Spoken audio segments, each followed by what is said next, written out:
हाय, मी वर्षा. तर माझ्या आजच्या एका नवीन व्हिडिओमध्ये तुमचं खूप खूप मनापासून स्वागत आहे. तर आता वाजले 5:15 5:30 वाजलेत. तर मस्त असा गरम गरम चहा घेऊया आणि कामाला लागूया. म्हणजेच स्वयंपाक काय करणार आहे आज तुम्हाला दाखवते.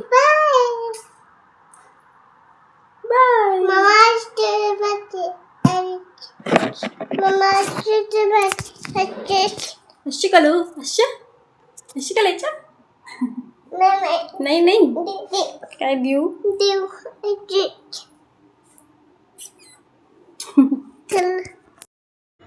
मस्त असं आपण आज जेवणामध्ये बनवणार आहोत अख्खा मसूर. त्याची रेसिपी पण मी तुम्हाला शेअर करते.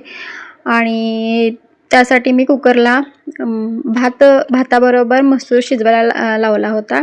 मसूर शिजवताना नेहमी थोडंसं पाणी घालून शिजवायचं. जास्त पाणी घालून शिजवलं की मसूर फुटतो, म्हणून पाणी घालताना मसूरमध्ये कमीच घालायचं. आणि हा देशी मसूर आहे, जो चांगला असतो खायला. तर मसूर कुकरला लावून शिजवून घेतलं बघा. मी भात काढून घेतला, मसूर पण काढून घेतलं. तुम्हाला दाखवते बघा. हे बघा, थोडं पाणी घालून शिजवलेला बघा. मस्त फुटला नाही, काय नाही, व्यवस्थित शिजलाय.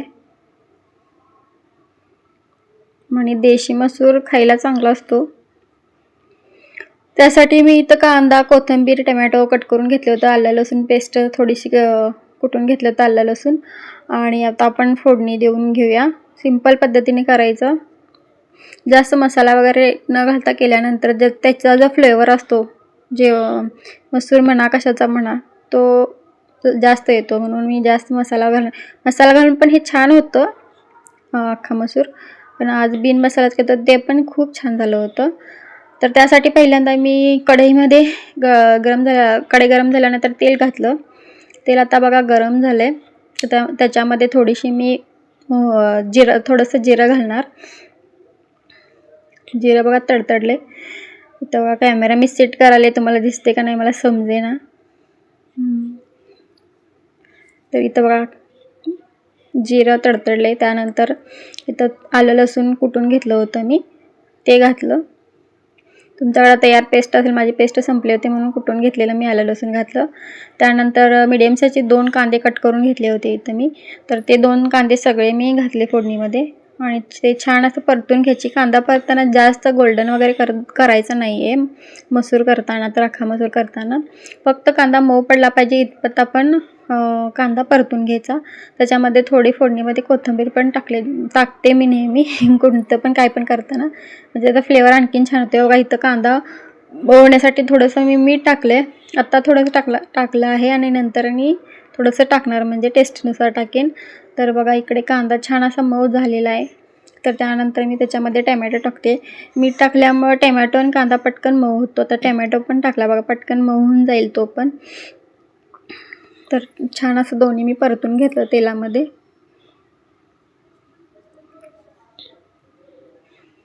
अशा पद्धतीने तुम्ही नक्की करून बघा. सिंपल सोपी रेसिपी आहे आणि छान होते.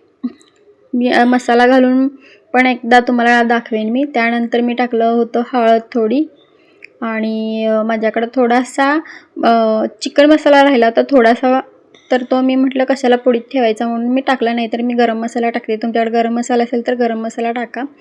तर इथं मी गरम मसाला टाकला नाही, चिकन मसाला होता थोडा शिल्लक म्हणून मी तो टाकला. आता तो पण छान असा आपण मिक्स करून घ्यायचा.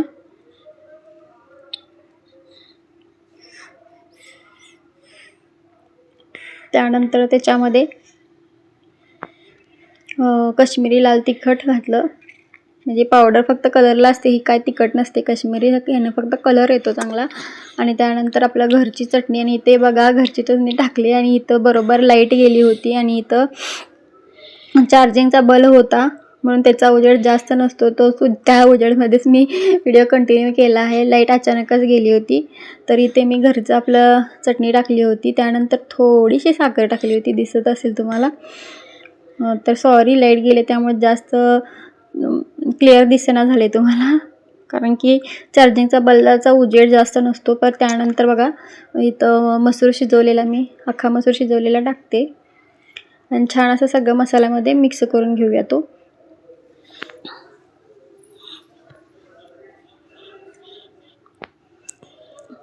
बघा सगळं मसाल्यामध्ये मस्त असं मिक्स करून घ्यायचं. मी काही सुका करणार नाही आहे, अख्खा मसूर थोडंसं ग्रेव्हीमध्येच करूया, अख्खा मसूर फ्राय सारखा. आणि त्याच्यामध्ये आता थोडंसं पाणी पण ॲड करूया आपण. इथे बघा चवीनुसार मीठ घातलं मी, अगोदर पण मी घातलं होतं तुम्हाला सांगितलं मगाशी. तर इथं थोडंसं मी पाणी ॲड केलं आणि मिक्स करायचं छान असं.